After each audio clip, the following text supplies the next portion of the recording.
Hi friends, அஸ்ஸலாமு அலைக்கும்.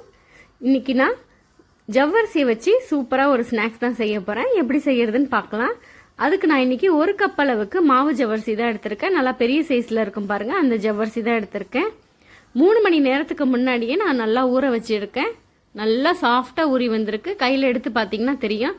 இப்படி ஜவ்வரிசி அழுத்தி விட்டால் நல்லா அப்படியே மாவு மாதிரி உடையும். கொஞ்சம் கூட தண்ணி இல்லாமல் நம்ம இப்போ வடிகட்டி எடுத்துகிட்டு வந்துடலாம். இப்போ நான் மீடியம் சைஸில் ஒரு வெங்காயத்தை பொடிசாக கட் பண்ணி வச்சுருக்கேன். 2 பச்சை மிளகாய் பொடிசாக கட் பண்ணியிருக்கேன்.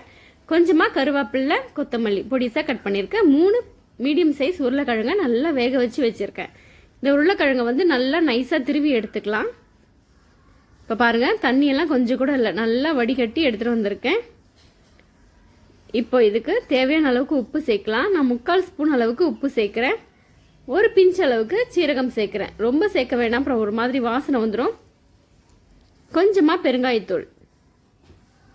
ஃபஸ்ட்டு இந்த உப்பு, இந்த பெருங்காயத்தூள் எல்லாத்துலேயுமே ஜவ்வரிசியில் படுற மாதிரி நல்லா கை வச்சு கலந்து கொடுத்துக்கலாம்.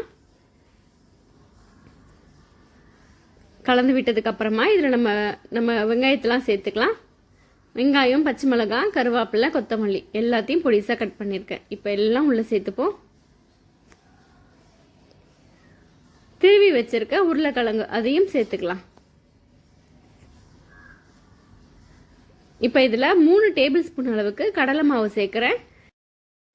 கடலை மாவுக்கு பதிலாக நீங்கள் பொட்டுக்கடலையை மிக்சி ஜாரில் நல்லா பொடி பண்ணிவிட்டு 3 டேபிள் ஸ்பூன் அளவுக்கு சேர்த்துக்கலாம். சேர்த்ததுக்கப்புறம் எல்லாத்தையும் ஒரு தடவை நல்லா கை வச்சு கலந்து கொடுத்துருங்க. பாருங்கள், எனக்கு வடை மாவு ரெடி ஆயிடுச்சு. உங்களுக்கு கொஞ்சம் ஈரப்பதம் இருக்கிற மாதிரி இருந்தால் நீங்கள் இன்னும் கொஞ்சம் கூட மாவு சேர்த்துக்கலாம். கடலை மாவாக இருந்தாலும் சரி, பொட்டுக்கடலை மாவாக இருந்தாலும் சரி சேர்த்துக்கலாம். கையில் கொஞ்சமாக எண்ணெய் இல்லைன்னா தண்ணி தொட்டுக்கிட்டு நம்ம வடை எடுத்து போட்டுக்கலாம். இந்த மாதிரி வடையாகவும் நம்ம போட்டுக்கலாம். அப்படி இல்லைன்னா இந்த மாதிரி குட்டி குட்டியாக பிள்ளைங்களுக்குலாம் இந்த மாதிரி போட்டு கொடுத்தா ரொம்ப பிடிக்கும். எடுத்து சாப்பிட்றதுக்கு ரொம்ப விருப்பப்படுவாங்க. நான் இன்னைக்கு குட்டி குட்டியாக தான் போட போகிறேன். ஸ்டவ் ஆன் பண்ணிக்கிட்டு எண்ணெயை நல்லா சூடு பண்ணி வச்சுருக்கேன். எண்ணெய் நல்லா சூடாக இருக்கணும். இப்போ வந்து அடுப்பை கொஞ்சம் மீடியமாக வச்சுப்போம், அப்போ தான் நல்லா உள்ளே வெந்து வரும். இந்த மாதிரி குட்டி குட்டியாக போட்டு கொடுத்தா பிள்ளைங்களும் ரொம்ப விருப்பமாக சாப்பிடுவாங்க. சட்டுன்னு வெந்துடும். இது ஒரு பக்கம் செவந்ததுக்கப்புறம் இன்னொரு பக்கம் திருப்பி போட்டுக்கலாம். நல்லா முறுமுறுன்னு ஆகினதுக்கப்புறம் வெளியில் எடுத்துடலாம். 2 பக்கம் நல்லா ப்ரௌன் ஆயிடுச்சு. கொஞ்சம் கூட இது எண்ணெய் குடிக்காது. நல்லா முறுமுறுன்னு சூப்பராக இருக்கும் சாப்பிட்றதுக்கு.